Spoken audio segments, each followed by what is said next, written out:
ठीक है, 12 माइनस 8 कितना होगा 4, x to the power 4 upon y to the power 4। Minus की पावर इवन है मतलब वो पॉजिटिव हो जाएगा, 3 to the power 8 y to the power 8 upon x to the power 8, right. अब इसको आगे सॉल्व करेंगे और कैलकुलेट करेंगे तो यहाँ पर कितना हुआ 12c4, ये पूरा सॉल्व होने के बाद कितना हो जाएगा 12c4। 12c4 को एक्सपेंड करते हैं तो 12 को डिक्रीजिंग ऑर्डर में राइट करेंगे 4 टर्म्स, 12 इंटू 11 इंटू 10 इंटू 9 और 4 से 4 इंटू 3 इंटू 2 इंटू 1।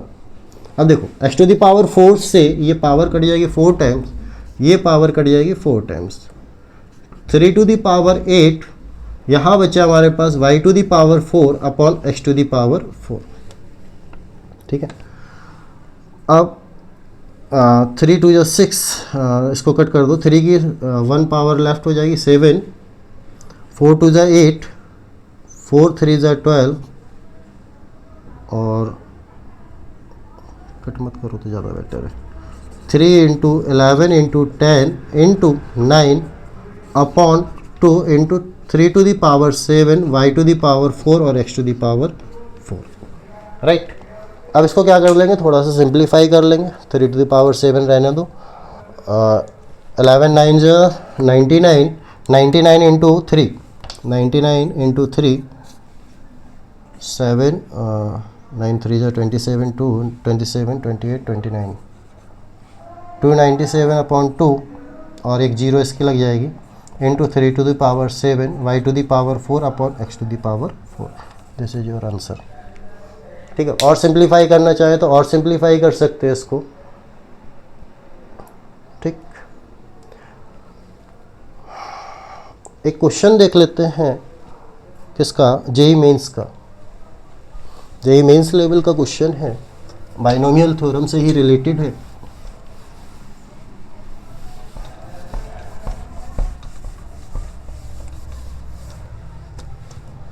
क्वेश्चन क्या है, find the value of the term independent x, x से इंडिपेंडेंट होना चाहिए, मतलब उसमें एक्स नहीं आना चाहिए, ठीक है ना।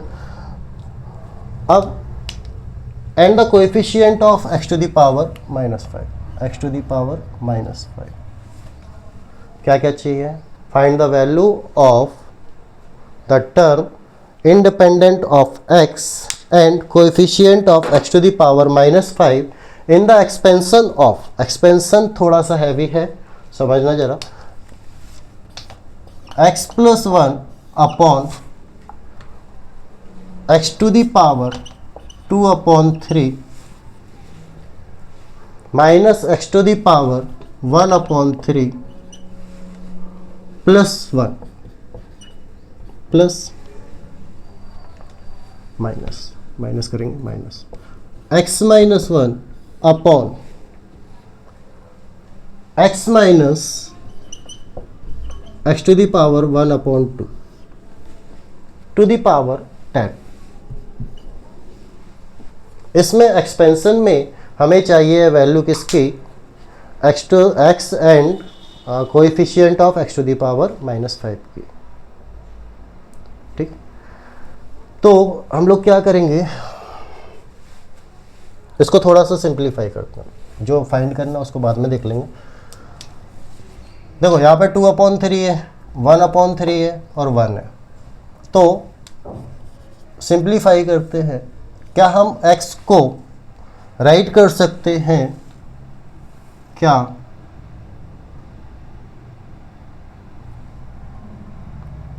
One upon 3 and cube plus 1 का क्यूब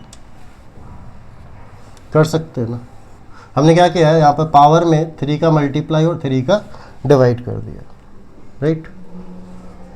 अब यहाँ पर अपॉन में रहने दो, यही x to the power 2/3 minus x to the power 1/3 plus 1 minus यहाँ पर देखो x की पावर कितनी है 1/2 है और x है, ठीक है। तो हम लोग क्या कर दें, यहाँ पर 1/2 स्क्वायर कर देंगे तो x, नीचे से x कॉमन ले लेते हैं, x माइनस 1,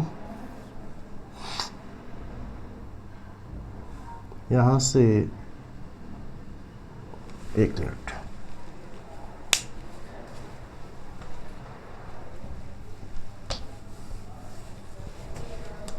सेम इसको करेंगे। x की पावर हमने किया 1/2 की पावर 2 माइनस 1 की square upon x minus x 1/2, इस तरीके से कर दिया। ठीक है, अब यहाँ पर देखो ए क्यू प्लस बी क्यू का फॉर्मूला अप्लाई हो जाएगा। तो क्या अप्लाई होता है, x⁻1 /3 + 1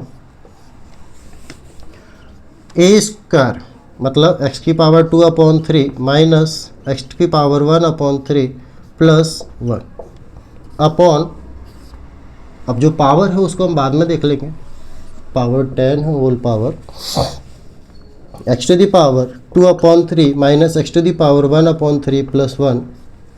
ठीक है, माइनस यहाँ पर अप्लाई करेंगे a + b a minus b, तो ये हो जाएगा हमारा क्या, x⁻1/2 + 1 x⁻1/2 माइनस 1, और नीचे से हमने x की पावर 1/2 कॉमन ले लिया, तो ये हमारा हो जाएगा x की पावर 1/2 माइनस 1 की होल पावर 10। अभी देखना, इतना भयंकर सा एक्सप्रेशन था, इसको बहुत सिंपल हो जाएगा। अब ये दोनों क्या हो गए, कैंसिल आउट हो गए। यहाँ सर ये दोनों कैंसिल आउट हो गए, हमारे पास बचा कितना, यहाँ पर बचा x⁻1/3 + 1 और माइनस x⁻1/2 + 1/1/2, ये बचा। ठीक है, अब इसको थोड़ा सा और सॉल्व कर लेते हैं।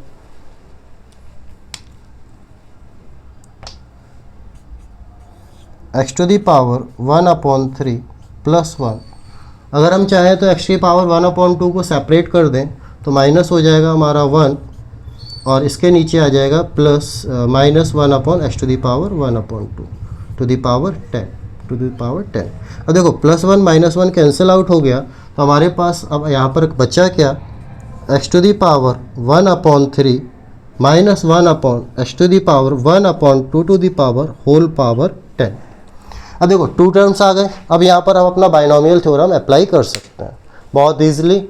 अब जो भी पूछा होगा हम यहाँ पर फाइंड कर लेंगे। ये क्वेश्चन था जेईई का आपका। ठीक है, थैंक यू।